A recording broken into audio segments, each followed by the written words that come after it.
Nosso voo internacional havia se tornado um voo fantasma, rejeitado por todos os aeroportos daquela parte do mundo. Flutuávamos como espectros na escuridão, completamente esquecidos pelo mundo lá embaixo. Cada segundo que passava era um segundo mais perto da tragédia.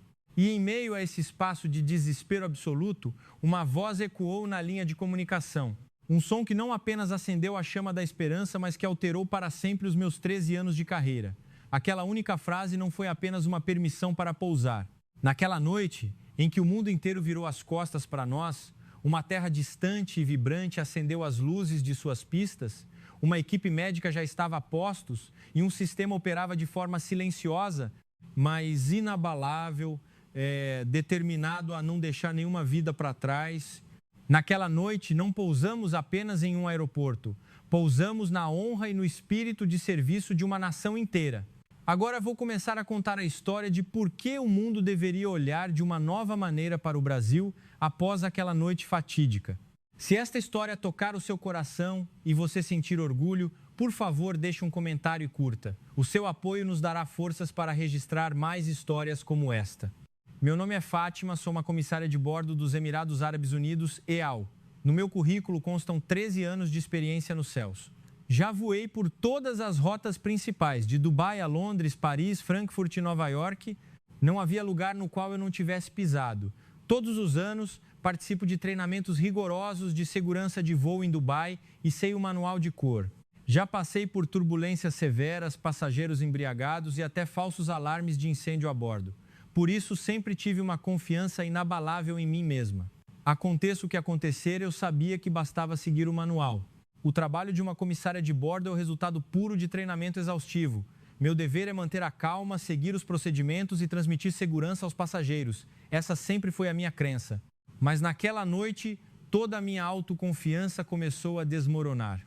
Era um voo longo, partindo de Santiago, no Chile, cruzando o vasto continente sul-americano em direção à minha casa em Dubai, no ZAU. O grande Boeing, carregando 314 passageiros, voava de forma estável. Eu, junto com colegas mais jovens, estávamos no meio do serviço de cabine, cuidando de famílias com crianças pequenas e distribuindo cobertores para os passageiros mais idosos. O céu noturno parecia em paz, mas eu sabia que o mundo lá embaixo enfrentava o caos. As notícias antes do voo não paravam de relatar escaladas de tensão política em alguns países da América do Sul, espaços aéreos sendo fechados e voos tendo que alterar suas rotas em meio ao medo. Eu desejava que esta jornada fosse apenas um breve momento de paz, separada de todo aquele caos. Parecia um voo noturno perfeitamente normal, até que o alarme crítico do motor disparou. Voávamos há quase 5 horas e estávamos sobre o espaço aéreo ao norte do continente sul-americano, nos aproximando da fronteira de países com instabilidade. No início, pensei que fosse apenas um erro de sensor. Isso acontece às vezes. Mas a atmosfera vinda da cabine de comando estava diferente. O olhar do comandante era tenso. Ele enviou uma mensagem rápida solicitando confirmação. Minha colega sentada ao meu lado sussurrou: Fátima, a segurança do espaço aéreo nesta região foi endurecida depois das últimas notícias políticas. E agora isso, estou com muito medo. Eu balancei a cabeça, mas meu coração também pesou. Pensei que ela estivesse preocupada apenas por falta de experiência. Se há algo que aprendi em mais de uma década, é que a tripulação nunca deve entrar em pânico. Na cabine de passageiros, tudo continuava tranquilo. As pessoas assistiam a filmes ou dormiam. Ninguém havia notado nada fora do comum. Mas eu podia sentir a tensão invisível, porém palpável, irradiando do cockpit até a nossa área de serviço. Aos poucos, um pressentimento tomou conta de mim. Aquilo não era algo que o manual pudesse resolver. Meus 13 anos de experiência me gritavam que desta vez era diferente. O comandante me chamou à cabine de comando. Quando entrei, vi luzes vermelhas piscando furiosamente no painel de controle. Luzes de alerta que eu raramente tinha visto mesmo no simulador. O comandante explicou a situação com uma calma gélida. Um dos motores estava perdendo empuxo rapidamente e o sistema de energia auxiliar estava instável. Não cairíamos imediatamente, mas era impossível continuar a viagem sobre o Atlântico até Dubai. Precisávamos de um pouso de emergência, imediato. Eu balancei a cabeça. Disse a mim mesma que precisava agir de acordo com o meu treinamento. Organize em minha mente o que diria aos passageiros, repassando os procedimentos de emergência. Eu sou uma veterana, vai ficar tudo bem. Repeti para mim mesma várias vezes. Mas algo estava terrivelmente errado. Por que minhas mãos estavam tremendo? Por que eu precisei respirar fundo várias vezes para tentar resgatar a confiança que construí em 13 anos? Por que os treinamentos que repeti centenas de vezes pareciam inúteis naquele momento? Ao sair do cockpit, percebi uma verdade dura.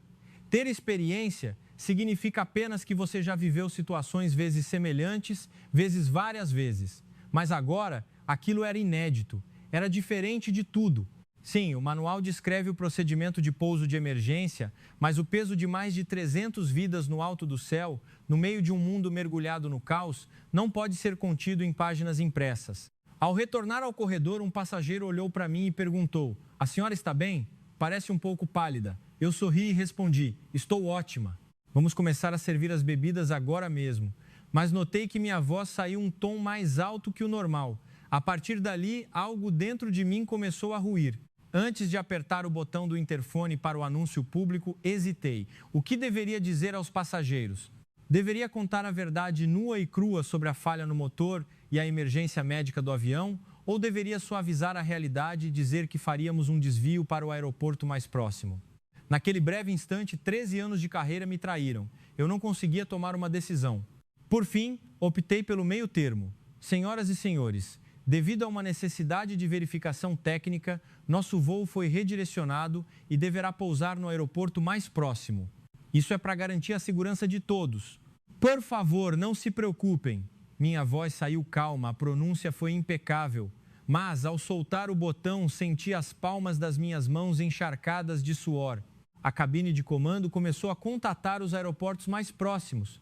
Sentei-me no assento de comissária, jump seat, e ouvi a comunicação via rádio. A voz do comandante era estritamente profissional ao explicar a situação. A primeira opção pela nossa localização era o Aeroporto Internacional de Caracas, na Venezuela. A resposta vinda da terra, porém, foi fria como gelo. Após verificação, devido a protocolos de segurança nacional e tensões atuais, não podemos receber uma emergência complexa envolvendo a aeronave estrangeira durante a noite. Solicitamos que desviem para fora do nosso espaço aéreo. Pelo corredor aéreo estabelecido, não houve mais explicações. Foi uma ordem nos empurrando em direção à costa. Como se tivéssemos sido encostados na parede, o comandante contatou Bogotá, na Colômbia. A resposta foi igualmente rápida e desoladora.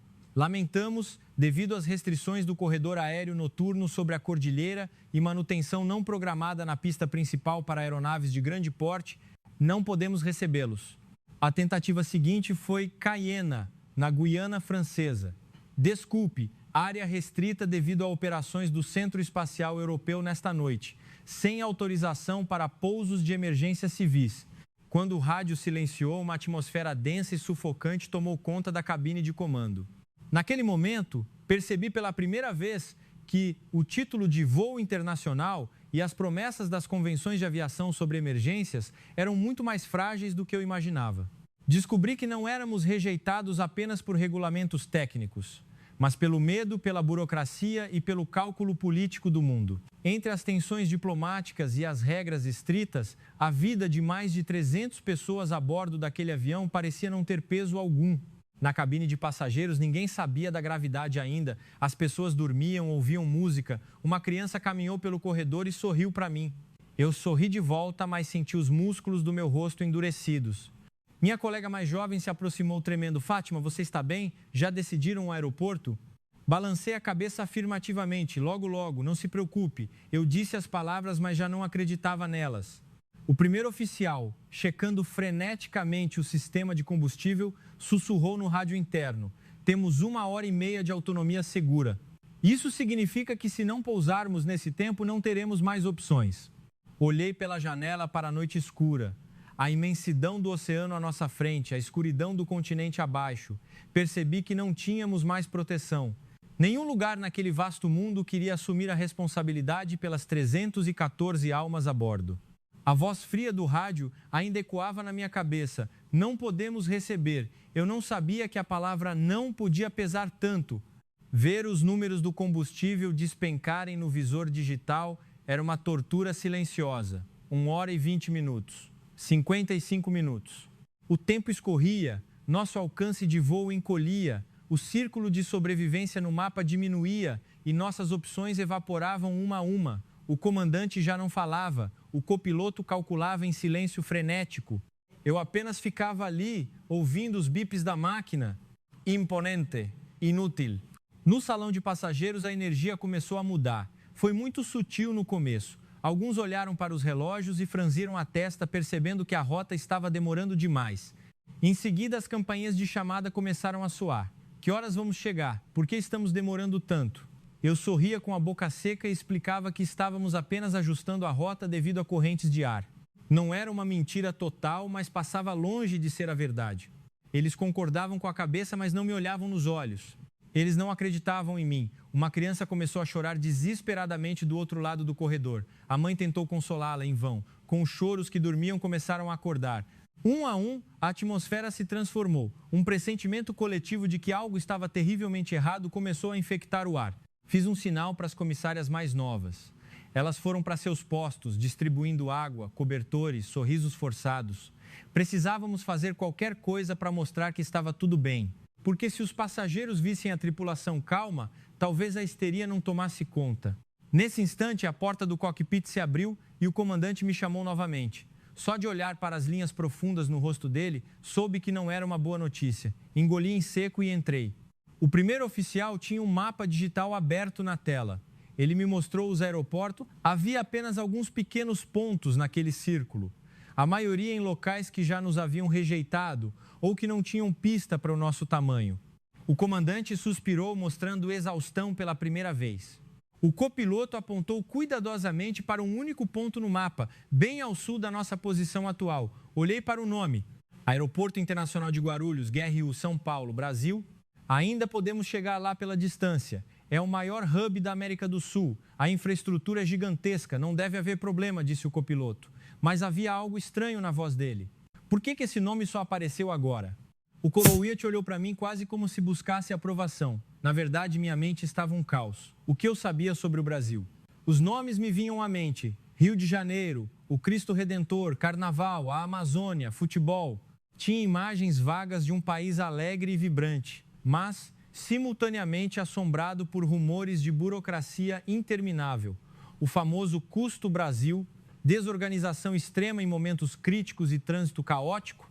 O que eu sabia sobre o aeroporto de Guarulhos, em São Paulo, sabia que era imenso e movimentadíssimo. Mas já tinha ouvido colegas em Dubai reclamarem que o Brasil poderia ser difícil para lidar com emergências complexas devido à lentidão dos processos administrativos e às barreiras linguísticas. Diziam que o sistema deles poderia ser instável de madrugada. Essas informações tinham fundamento? Não. A maioria era apenas preconceito e fofoca de corredor de aeroporto. Eu nunca havia passado por uma emergência lá para confirmar, mas o estereótipo estava enraizado na minha mente.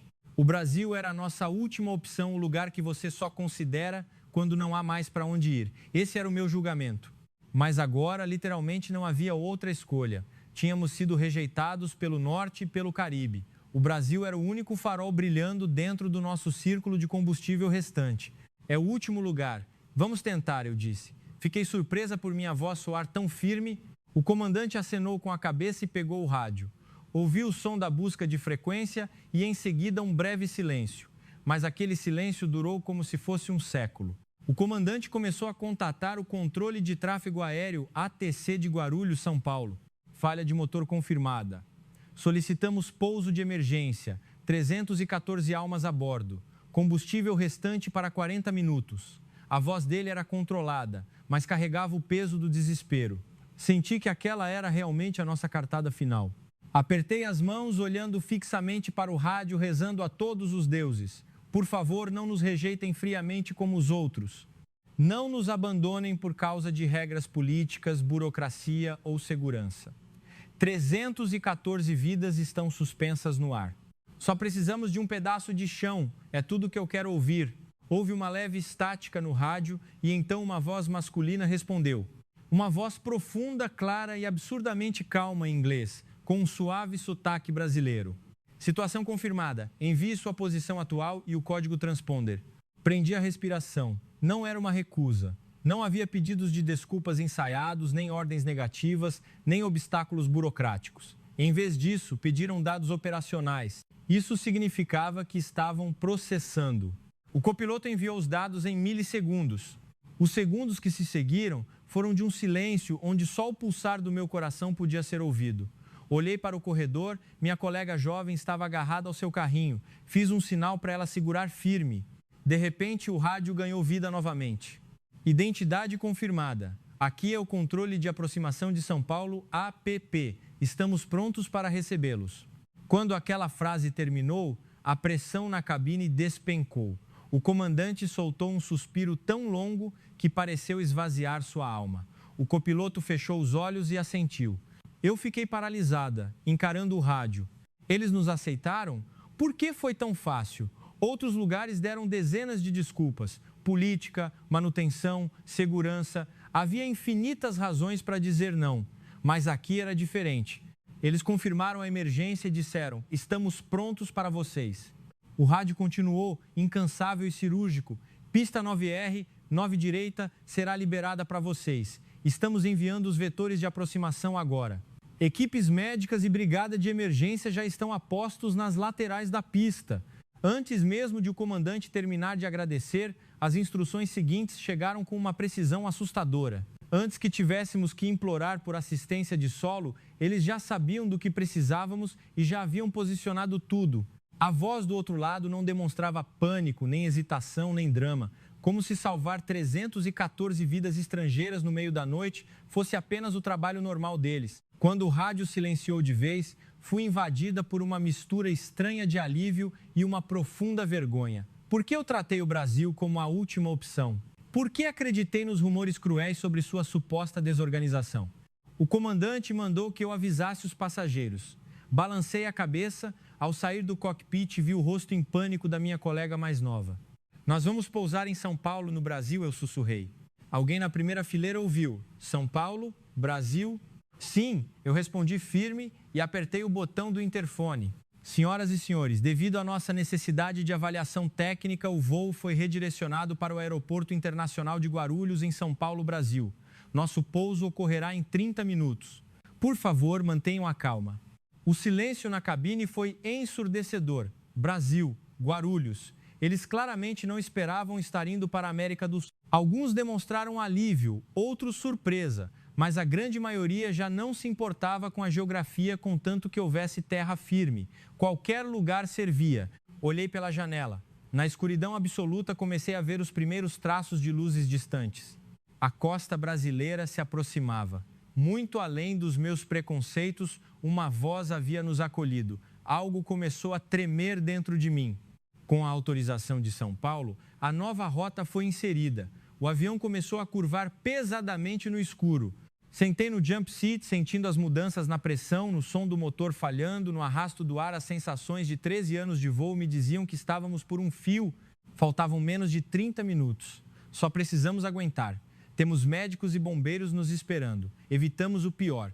Eu tentava confortar a mim mesma quando ouvi a voz do copiloto no interfone. Parecia confuso. Temos movimentos estranhos no radar de tráfego.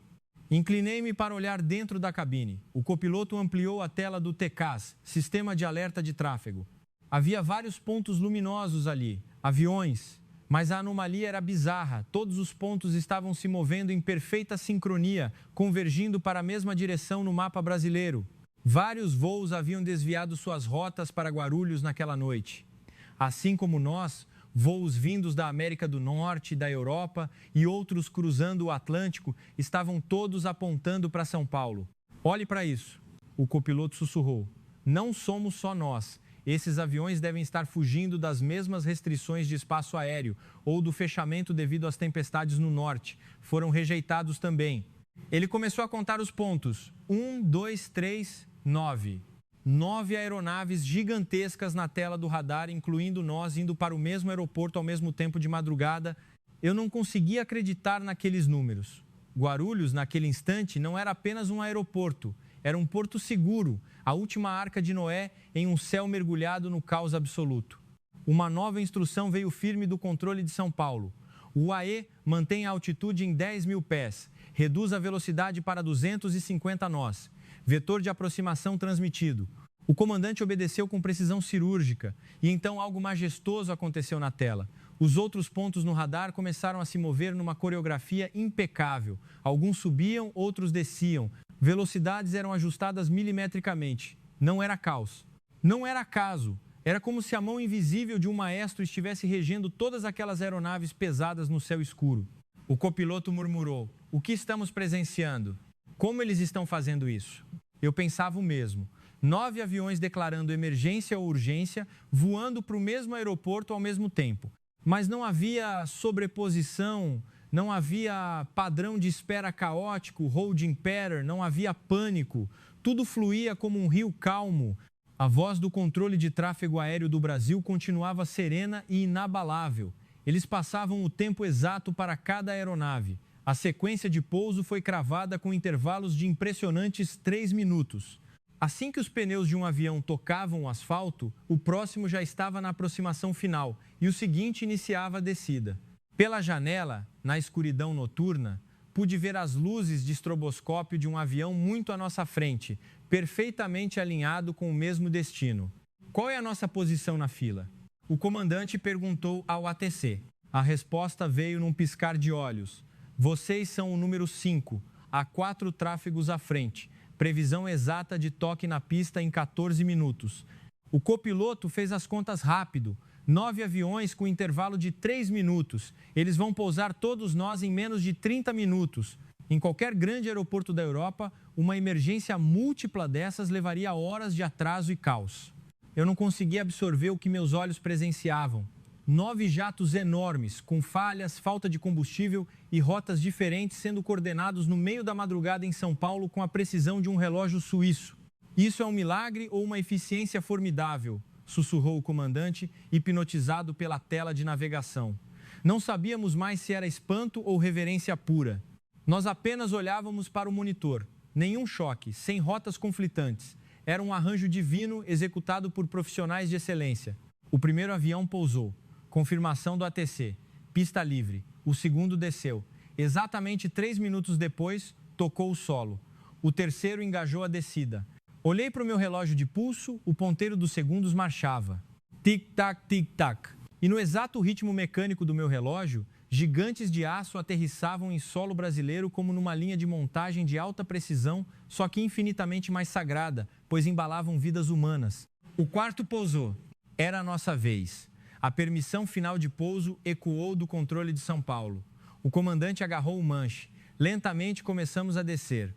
Apertei meu cinto de segurança de 5 pontos com força contra o peito. Através da pequena janela, vi a metrópole sem fim de São Paulo e as luzes do aeroporto de Guarulhos. Tudo estava em linha reta. Pista principal, pistas de táxi, terminais. Nem um único sinal de desespero no solo. Em vez disso, parecia uma noite gloriosamente rotineira. Mas eu sabia que naquele exato segundo o aeroporto lidava com o maior estresse de aviação possível. Onde deveria haver caos, havia maestria. Como eles conseguem receber tantos voos críticos de uma vez?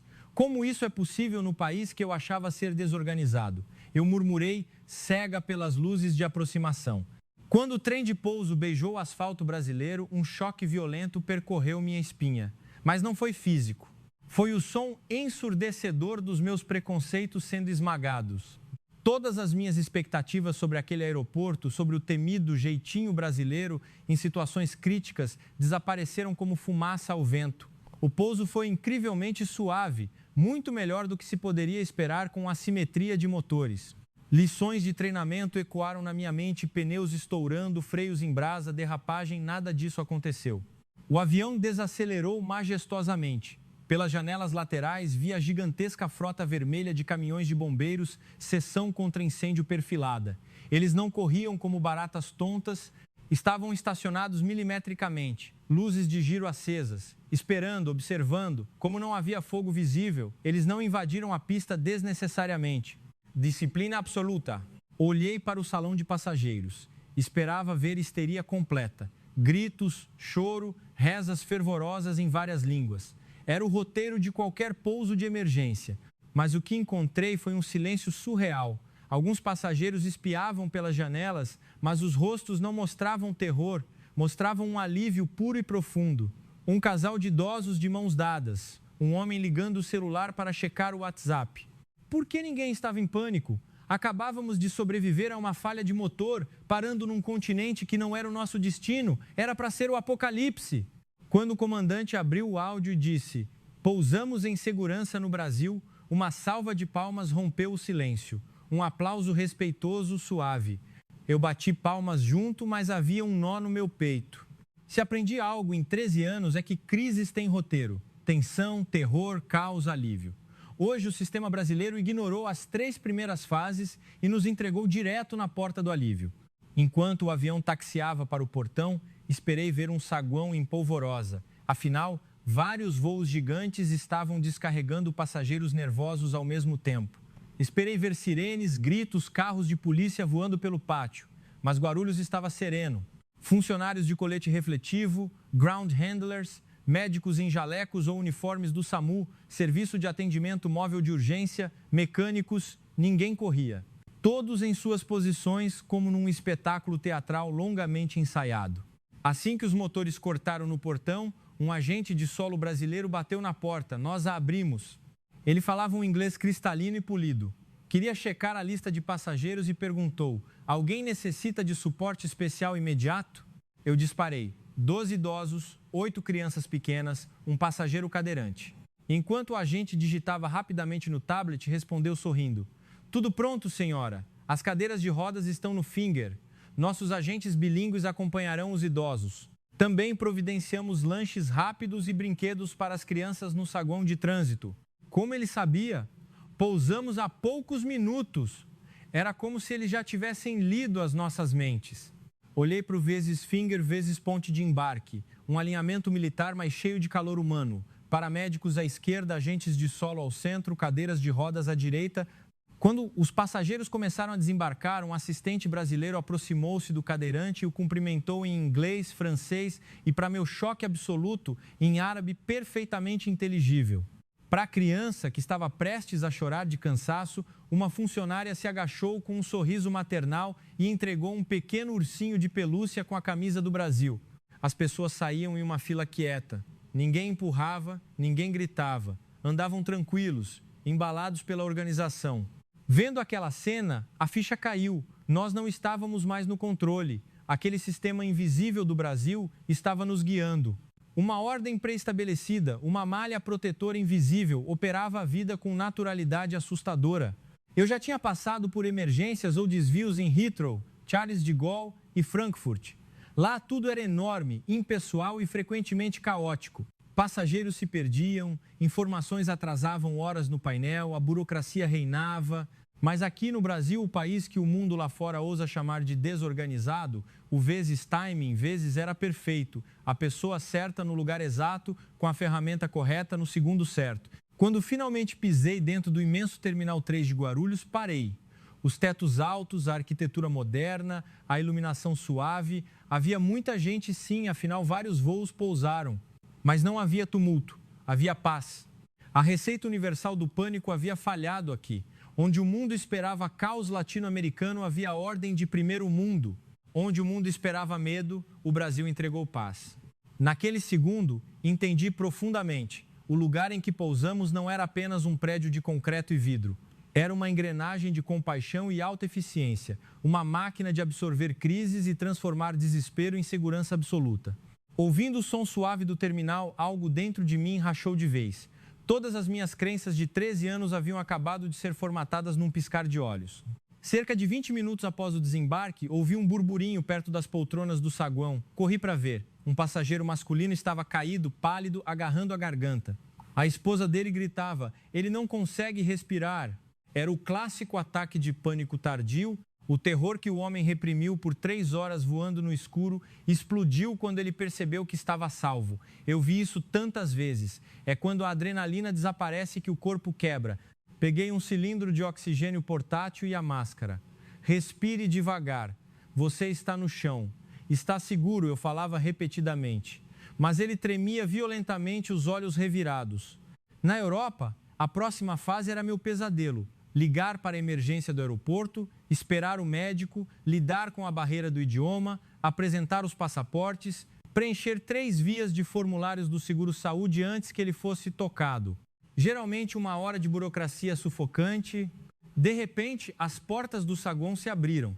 Não eram agentes de aeroporto, eram socorristas do SUS, SAMU brasileiro vestindo macacões avermelhados, trazendo uma maca. Antes mesmo que eu pudesse acenar, eles já estavam sobre o homem. Não me perguntaram quem ia pagar a conta.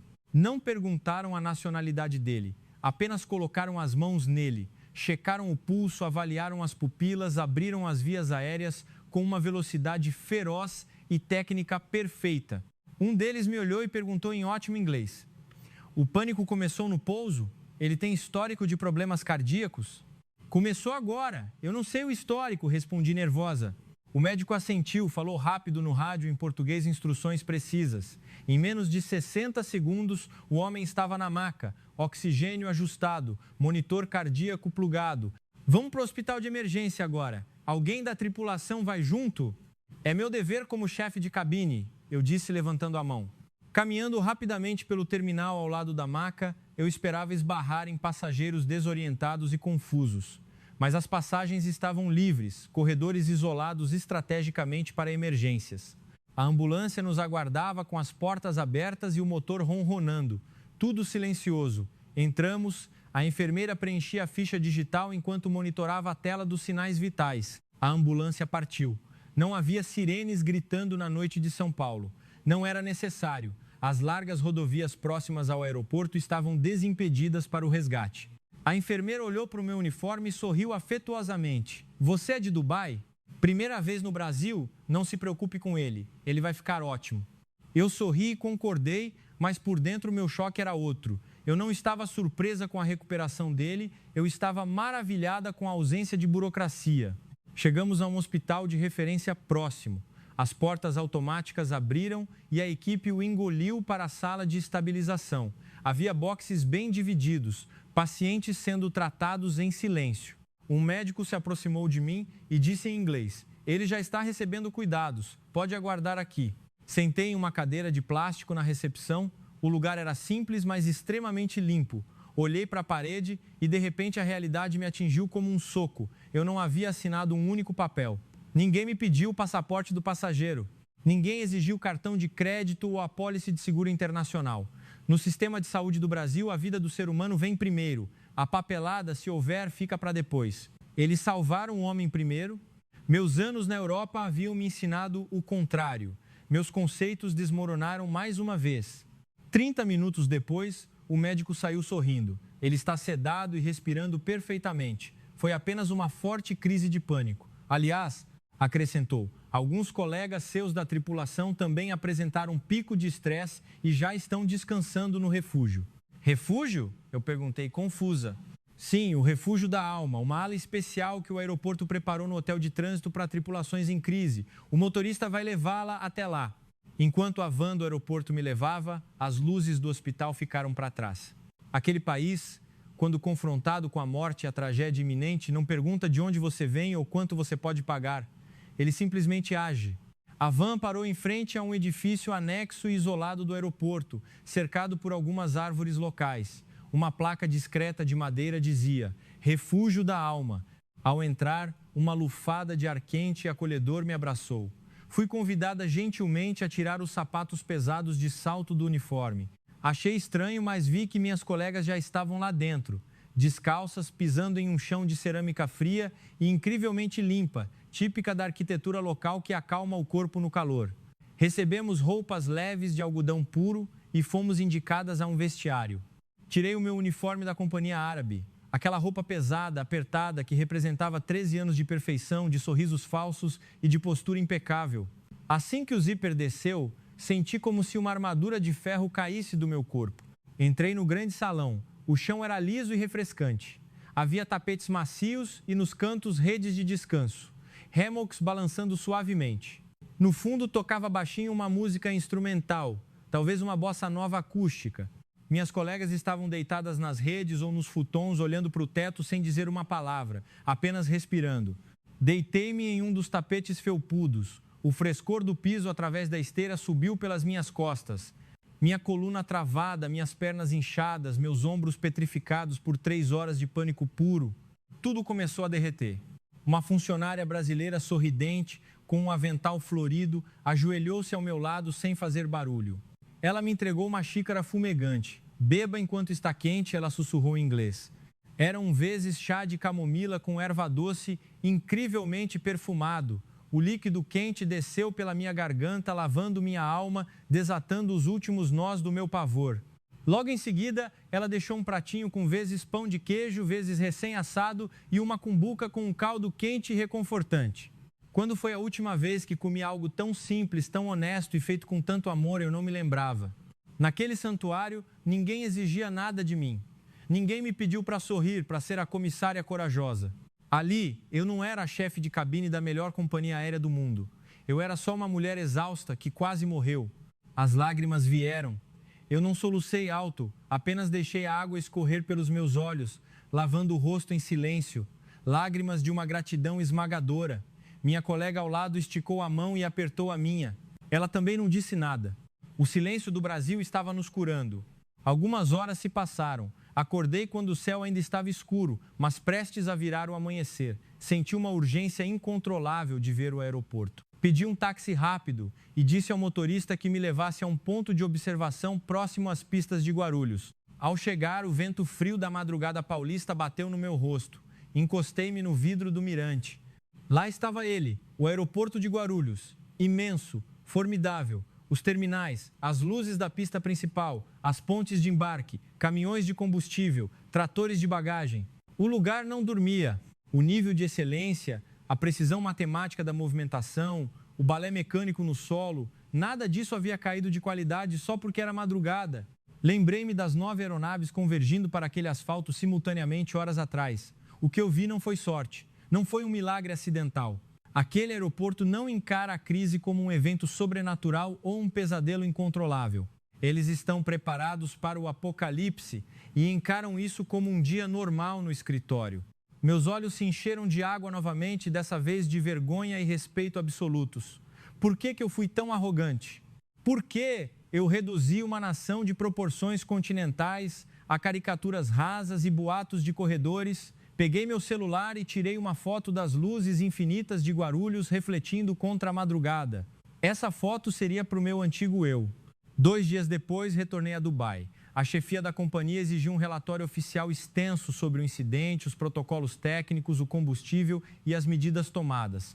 Um documento padrão que preenchi dezenas de vezes em 13 anos. Sentei-me em frente à tela em branco no meu apartamento em Dubai.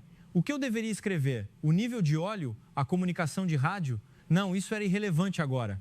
Fechei o arquivo padrão. Abri um documento em branco e comecei a escrever do meu jeito. Não sobre manuais, mas sobre humanidade. Não sobre válvulas, mas sobre acolhimento. O Brasil não encara a crise como uma exceção aterradora. O Brasil a domina. Esta foi minha primeira frase. Hesitei. Parecia motivo demais para um relatório técnico. Mas era a verdade nua e crua. Então continuei digitando furiosamente. Escrevi sobre a maestria de colocar 9 aviões em segurança em 30 minutos. Sobre a resposta fulminante do SAMU, focada na vida e cega para a burocracia. Escrevi sobre o refúgio da alma, sobre a cura silenciosa de um chá quente e do abraço invisível daquele povo. O Brasil não apenas nos salvou de uma falha catastrófica de motores. Eles nos deram abrigo num momento em que o mundo inteiro, engessado por regras e pelo medo, trancou as portas. Eles provaram que mesmo no momento mais sombrio da diplomacia internacional, a empatia aliada à extrema competência brilha mais forte. Enviei o relatório. 2 dias depois, fui chamado à sala do diretor executivo de operações da empresa aérea. Meu relatório estava impresso na mesa dele. Ele me olhou por cima dos óculos. Fátima, tudo isso que você descreveu sobre a coordenação no Brasil, sobre o hospital sem papelada, isso é realmente verdade? É a mais pura verdade, senhor. E ainda faltaram palavras para descrever a genialidade deles e eu respondi com a voz firme. Ele suspirou. Aceitarei o relatório, mas sugiro que você não espalhe isso de forma exagerada na sala de tripulantes. As pessoas vão achar que você perdeu o juízo no ar. Eu não disse nada. Eu sabia que eles não acreditariam. Quem é cego pelos muros dourados e pelos falsos estereótipos não entende a força que existe na América do Sul. Quando fui à sala de descanso dos tripulantes, todas as minhas colegas vieram correndo. Como foi lá no Brasil, Fátima? Foi um horror? Foi muito bagunçado? Como estava a segurança? Olhei para os rostos daquelas jovens e vi o meu reflexo do passado. A mesma arrogância sutil, a mesma substituição de experiência real por boatos maliciosos de que países da América Latina são inferiores em tecnologia e organização. Respirei fundo, sorri e disse em voz baixa: não foi um horror. Na verdade, foi o lugar onde me senti mais segura na minha vida. O Brasil é inexplicável. Vocês precisam estar lá para ver a perfeição com que eles operam a vida. Algumas riram com ceticismo, outras me olharam torto. Não me importei. A semente estava plantada. Semanas depois, durante um vezes briefing, vezes pré, voo para uma nova rota transatlântica, uma comissária novata perguntou assustada o que faríamos se houvesse uma falha catastrófica sobre o oceano ou as florestas. Eu olhei fundo nos olhos dela e disse: há mais portos seguros do que vocês imaginam. Se algo acontecer e houver o Brasil no seu radar, exijam desviar para o aeroporto de Guarulhos, em São Paulo. Não hesitem. Eles estarão prontos para nós. Um mês se passou. Fui convidada para falar no prestigiado Fórum Europeu de Segurança da Aviação, em Paris. Compartilhei minha experiência passo a passo, falei das luzes, dos 3 minutos de separação entre aeronaves pesadas, do resgate humanizado. Na plateia, centenas de pilotos de queixo caído me encheram de perguntas. Foi mesmo sem caos? Como os médicos chegaram tão rápido sem ativar a apólice do seguro? No fim, concluí minha palestra olhando para aquela elite da aviação mundial. Se uma crise global explodir novamente nos céus, o mundo não deveria olhar para seus manuais engessados. O mundo deveria olhar com respeito para o Brasil. Aplausos estrondosos ecoaram pelo salão de Paris. Naquela noite, em meu quarto de hotel, com vista para a Torre Eiffel iluminada, percebi que beleza estética e eficiência de vida são coisas muito distintas. Abri meu celular e entrei no site do aeroporto de Guarulhos. Olhei o radar de voos em tempo real. No Brasil já era o amanhecer e o fluxo de aviões continuava impecável. Sorri para a tela. A partir daquele dia, minha visão sobre o mundo mudou. Meu preconceito morreu. Aquele pouso forçado me ensinou mais do que 13 anos de carreira. Sobre a minha mesa, ao lado do meu computador em Dubai, existe agora um porta-retrato com a foto que tirei naquela madrugada fria no Mirante de Guarulhos. A imagem das pistas infinitamente iluminadas de um país que não dorme, que não nega socorro e que opera com o coração e com a mais altíssima tecnologia invisível. É um farol que me guia quando as turbulências da vida chegam. E eu sei, com absoluta certeza na minha alma, que se os céus falharem outra vez, debaixo do Equador existe uma nação inteira pronta para nos abraçar em segurança.